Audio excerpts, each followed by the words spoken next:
முருகன் நிர்வாணமெய்திய நாள்தான் ஐப்பசி அமாவாசை நாள். இந்த நாளைத் தொடர்ந்து அடுத்த 6 நாட்களுக்கு என்று ஆக மொத்தத்தில் 7 நாட்களுக்கு முருகனைக் காண மக்கள் சாரி சாரியாக வந்து தீப வழிபாடு செய்தனர். முருகன் அக்னி தேவன் அல்லவா, அதனால்தான் தீப வழிபாடு. முருகன் நிர்வாணமெய்திய அமாவாசை நாளைத் தொடர்ந்து வரும் முதல் திதியிலிருந்து 6ஆம் திதி வரை விரதமிருந்து ஒளி வழிபாடு செய்து 6ஆம் திதி அன்று முருகனை ஜீவசமாதி செய்தனர். 6 என்பது முருகனை குறிக்கும் எண்ணல்லவா. முருகன் ஜீவசமாதி அடைந்த அந்த நாளைத் தொடர்ந்து ஒவ்வொரு ஆண்டும் முருகன் நிர்வாணமெய்திய ஐப்பசி அமாவாசை நாளை தீப ஒளி திருநாளாகவும், அதாவது தீபாவளியாகவும், அதைத் தொடர்ந்து வரும் 6 நாட்களுக்கு தமிழர் மேற்கொண்ட 6 திதி விரத வழிபாட்டைத்தான் சஷ்டி விரதம் என்றான் பிராமணன். இங்கு சஷ்டி என்பது முருகனை ஜீவசமாதி செய்த சட்டியை குறிக்கிறது. இந்த சட்டி விரதத்தை எப்படி கடைபிடித்தோம்?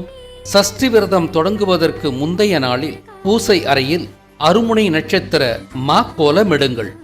அன்றே அருமுனை நட்சத்திரத்தின் மத்தியில் சற்று பெரிய அகல் விளக்கை ஏற்றுங்கள்.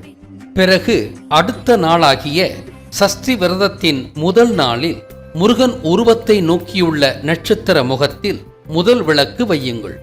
பிறகு வலப்புறமாக ஒவ்வொரு நாளும் ஒவ்வொரு முகத்திலும் ஒவ்வொரு விளக்காக ஏற்றுங்கள். இவ்வாறாக ஒவ்வொரு நாளும் ஒவ்வொரு விளக்கு என்று ஏற்றிய பின் சஷ்டி விரதத்தின் 6ஆம் நாளில் நட்சத்திரத்தின் 6 முனைகளிலும் நட்சத்திரத்தின் மத்தியிலுமாக மொத்தம் 7 விளக்குகள் எரியும். இந்த 7 நாட்களும் ஏற்றப்படும் விளக்குகளை ஏற்றிய நேரத்திலிருந்து விரதம் முடியும் வரை அணையாமலும் காக்க வேண்டும். 8ஆம் நாள் விரதம் இருக்காமல் மாலை 6 மணிக்கு மேற்கொள்ளும் வழிபாட்டிற்கு பிறகு விளக்குகளை நீக்கி வழிபாட்டை முடித்துக் கொள்ளலாம். இதுதான் விளக்கேற்றும் முறை. தலை முழுகுதலோ, புத்தாடை அணிதலோ, இனிப்பு உண்ணலோ, மாமிசம் உண்ணலோ, பட்டாசு வெடித்தலோ இந்த 7 நாட்களிலும் கூடாது.